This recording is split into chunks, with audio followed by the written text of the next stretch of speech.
Historically, spiritual enlightenment has been described as a permanent transformation of human consciousness, characterized by moral clarity, psychological integration, and heightened compassion, also perceived access to transcendent knowledge.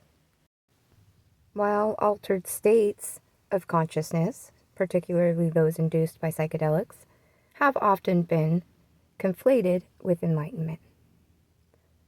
This proposes a distinction between temporary neurochemical state changes and enduring shifts in cognitive and ethical organization, suggesting that spiritual enlightenment arises not from psychedelic induction alone, but from sustained alignment with ethical principles rooted in truth, non-harm, and pro-social behavior.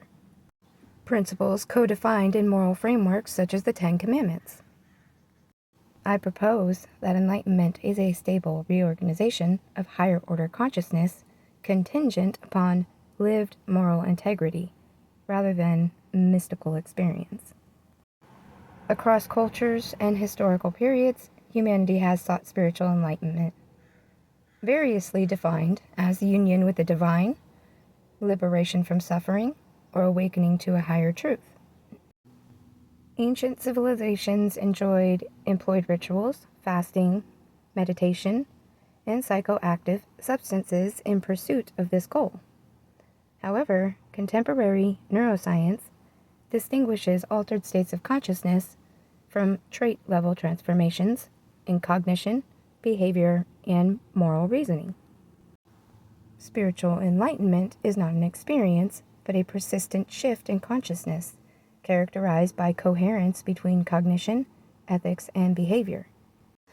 Temporary psychedelic experiences may stimulate or expose aspects of this state, but cannot stabilize it, absent of ethical congruence. This distinction mirrors ancient ethical religious teachings, particularly the Ten Commandments, which function as a moral architecture for sustaining higher consciousness. Modern neuroscience conceptualizes consciousness as a layered system involving primary consciousness, which is sensory awareness, reflective consciousness, which is self-referential thought, metacognition, which is awareness of one's own mental processes, and moral cognition, which is integration of values, empathy, and social reasoning. Higher consciousness correlates with increased coherence between the prefrontal cortex, anterior cingulate cortex, which is the default mode network, or DMN, and limbic regulation systems. Research shows that chronic deception, antisocial behavior, and moral injury increase stress response, amygdala hyperactivation, and cognitive fragmentation. Conversely, sustained truthfulness and ethical consistency correlated with reduced cognitive dissonance, improved executive function, greater emotional regulation, and long-term psychological integration. From a neurobiological standpoint, living in truth stabilizes neural networks, enabling higher-order integration that is necessary for enduring consciousness shifts. Psychedelics temporarily disrupt the default mode network, producing experiences commonly described as ego dissolution, unity consciousness, transcendence of time and self, and perceived access to hidden knowledge. These effects are state-dependent and mediated by serotonin, 5-HT2A receptor activation. So while psychedelics may open access to higher cognitive and symbolic processing, their effects are transient, without ethical integration. The neural patterns revert to baseline, insights fail to translate into behavior, and experiences become dependent on repeated chemical induction. Anthropological evidence shows that cultures using psychedelics for enlightenment embedded them with strict moral, ritual, and communal codes, reinforcing the idea that ethics, not substance, anchor the transformation. Across civilization, core human principles consistently emerge, and this is how we define the principles of humanity. 1 being truthfulness, 2 being non-harm, 3 being respect for life, 4 being fidelity and responsibility, 5 being justice and restraint, 6 being reverence for something greater than the self. These principles regulate social cohesion and individual psychological health. The Ten Commandments function not just as religious prohibitions, but as a blueprint for sustaining integrated consciousness. Violation of these principles introduces internal contradiction, which neuroscience identifies as a barrier to higher cognitive integration. Spiritual enlightenment is characterized by persistent ethical alignment, stable identity coherence, reduced fear-based cognition, heightened empathy and compassion, and increased clarity and discernment. Unlike psychedelic experiences, enlightenment does not fade because it reflects a restructured cognitive ethical system rather than a neurochemical fluctuation. Individuals reporting sustained enlightenment across cultures described experiences such as deep intuitive insight, heightened pattern recognition, enhanced empathy and interpersonal attunement, psychosomatic healing responses, and perceived non-local awareness or intuitive communication. So while phenomena such as telepathy is not scientifically validated, they are best understood as a subjective experience of heightened social cognition, intuition, and pattern sensitivity, rather than a literal paranormal transmission. Ethics are the gatekeeper of higher consciousness. Consciousness cannot stabilize at higher levels under conditions of deception, exploitation, or harm. Ethical violations fragment cognition and re-anchor awareness to survival-based processing. Enlightenment requires congruence between belief, action, and intention. So, spiritual enlightenment is earned through lived integrity, not accessed through chemical shortcuts. Spiritual enlightenment is not a mystical event, nor a psychedelic-induced illusion. It's a permanent reorganization of human consciousness made possible only through alignment with truth, kindness, and ethical principles. Ancient civilizations understood the implicity embedding psychoactive exploration with moral law. The Ten Commandments exemplify a universal ethical scaffold that stabilizes higher consciousness. Without such alignment, the altered states remain temporary experiences, maybe powerful or meaningful, but ultimately they're incomplete. True alignment does not come and go, it is lived. Spiritual enlightenment isn't a trip, it's a software upgrade. And I know that's something that might sound controversial, but hear me out. Spiritual enlightenment is not a psychedelic trip, and it's definitely not something you visit and then come back from like a weekend in Vegas. A good trip can feel spiritual, but feeling spiritual and being spiritually enlightened are two very different things. Think of it like this. A psychedelic experience is like temporarily borrowing a luxury car. Spiritual enlightenment is rewiring your brain so you are the car. One fades when the chemical wears off, the other doesn't. Without getting too back into long, boring lecture, let's ground this in some science. As we discussed, the brain runs on networks, and one of the big ones is the default mode network, or the DMN. Basically, that is the voice in your head that says, what do people think of me? Did I screw that up? Or why am I like this? Psychedelics will temporarily turn that voice way down.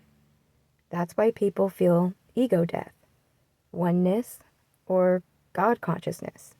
The brain quiets the noise and lets you see things completely differently. But there's still the key part. Temporary brain chemistry changes are not the same as permanent brain rewiring. So when the drug wears off, the old wiring usually snaps right back, unless something else has changed. And that something else is how you live your life. Living in truth matters way more than people admit, or in my opinion, more than our government would like to admit. So here's something that science backs up very clearly. When you lie, when you manipulate, steal, or harm others, especially habitually, your brain is under constant stress. You're juggling stories, you're hiding parts of yourself, and you're living in contradiction. This is actually what creates cognitive dissonance, which is just a fancy way of saying, my brain knows something's off. Your nervous system stays stuck in survival mode. And spoiler alert, higher consciousness does not live in survival mode. So when we look at that and we compare that to someone who lives honestly, they don't have to remember which version of themselves they showed to whom. Their thoughts, actions, and values line up, and their brain networks are more stable, calmer, and more integrated. That's not spiritual woo or magic, that's neuroscience. And this is where the Ten Commandments actually make sense. And not just as laws set forth by our Creator. Let's face it, people today, they love to treat the Ten Commandments like they're just ancient rules set by God. But what if they're actually more like a user manual for the human brain? I mean, think about it. Don't lie. Your mind stays coherent. Don't steal. Society remains stable. Don't kill. Aggression stays regulated. Don't covet. Less resentment, and it brings more peace. Honor commitments. Brings stable identity. And none of these are random. They're rules that prevent psychological fragmentation. We as human beings can't reach higher consciousness if our internal systems are constantly glitching. And here's the part about spiritual enlightenment that people miss. Spiritual enlightenment is an experience. It's a shift. It's when your consciousness reorganizes itself permanently, like upgrading your operating system. People who've gone through this don't say, I had enlightenment. They say, I'm not the same person anymore. And there are common traits that show up across cultures. Deep clarity, less fear-based thinking, strong intuition, heightened empathy, a sense of purpose, and even emotional and physical healing. And no, they don't need substances to access it. When it comes to ancient cultures that use psychedelics, there's parts that are purposely left out. They didn't just trip and call it enlightenment. Those substances were used with strict moral systems. They had rituals, there was fasting, there was ethical codes, and there was community accountability. The psychedelic wasn't the teacher, it was the doorbell. So in other words, the ancients who used psychedelics thought of it similar to if someone needed to keep ringing the doorbell to feel enlightened, well then the house was never theirs to begin with, meaning they have not undergone that shift of spiritual enlightenment. People who do experience enlightenment often report things like knowing what others are feeling, extreme intuition, non-verbal understanding, and deep pattern recognition. And science explains this as that's heightened social cognition, emotional intelligence, and predictive processing. Spiritually, people do experience it as something divine. It isn't literal telepathy because science hasn't proven that, but it functions similarly. When your brain isn't clouded by fear, lies, or ego, you notice everything. The blunt truth here is you cannot cheat your way into higher consciousness. You can't harm people and expect divine insight. You can't live in chaos and expect clarity. You can't lie to everyone, including yourself, and expect enlightenment to stick.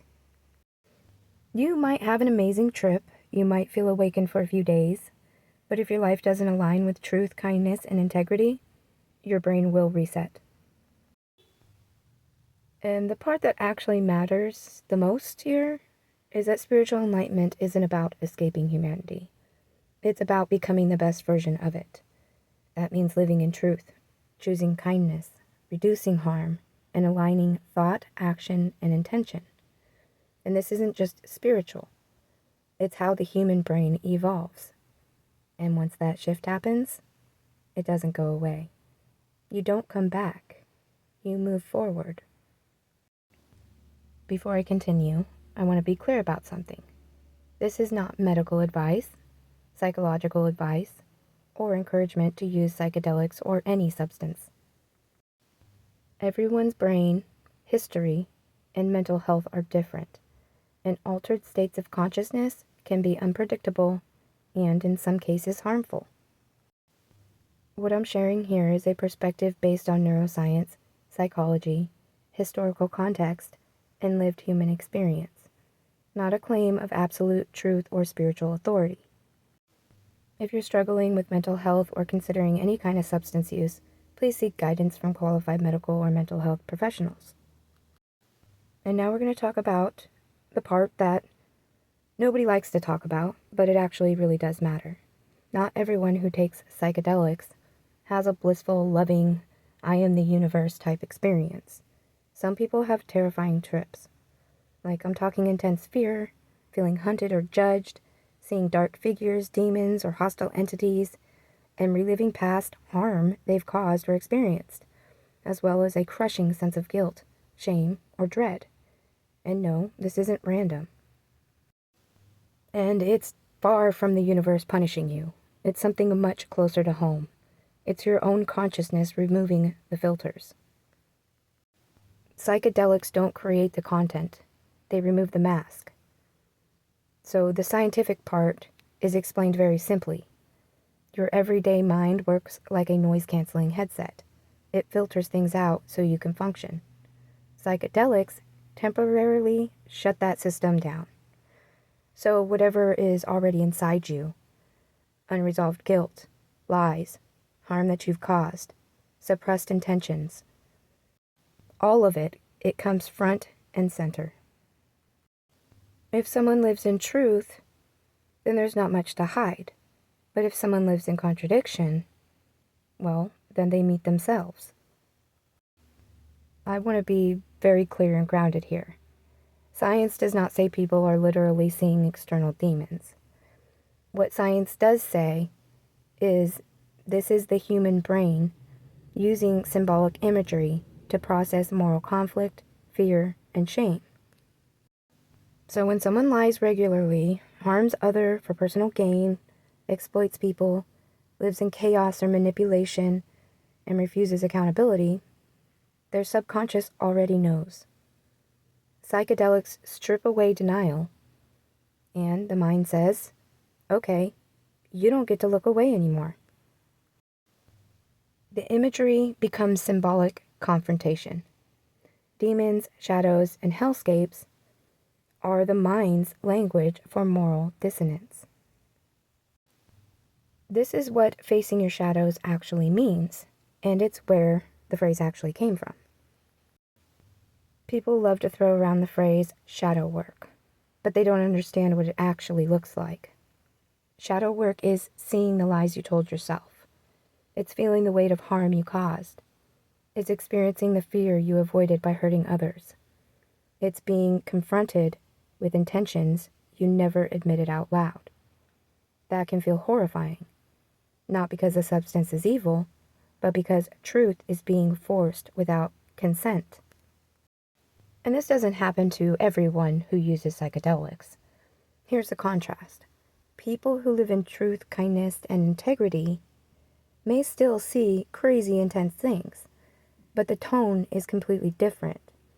It's insight instead of terror. It's clarity instead of feeling like they're being punished. It's humility instead of shame. And it's healing instead of fragmentation. Because there's nothing hiding in the basement. Their consciousness isn't splitting against itself. Your mind knows when you're not living right. And this is the part that hits people really hard. Your consciousness knows when you're lying, even if no one else does. Your nervous system knows when you've crossed your own moral line, and your psyche keeps receipts. Psychedelics don't judge you. They just remove your ability to lie to yourself. And if your life isn't aligned with the principles of humanity, truth, kindness, non-harm, and accountability, then a psychedelic experience might often feel like you're not ready to be here. A trip is not enlightenment. Seeing demons is not awakening. And being psychologically shattered is not divine knowledge. That's inner conflict surfacing, not higher consciousness. Spiritual enlightenment requires stability, integration, moral alignment, coherence between thoughts and actions. And without those, the mind fragments instead of expanding. The takeaway, and most importantly, psychedelics are not shortcuts to enlightenment. They are amplifiers. They amplify truth or deception, integrity or contradiction, and compassion or harm. If you live in truth, they may show you more truth. If you live in lies, they show you the cost. And that experience can be terrifying, not because the universe is cruel, but because your own consciousness refuses to be fooled. In my opinion, our Creator made us with the ability to reach higher consciousness, to reach our full potential as human beings.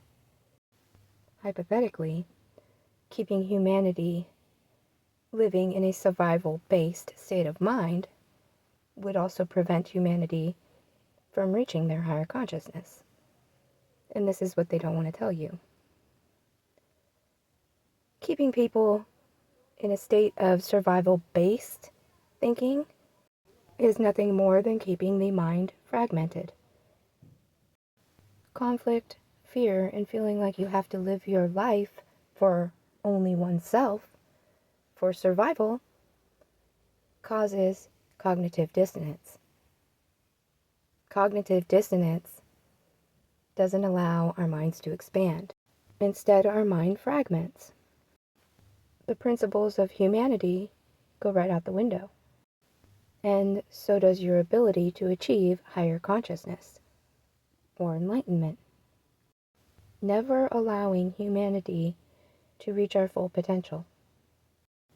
Divine spiritual enlightenment can only be achieved by those who follow the principles of humanity, those who live in truth.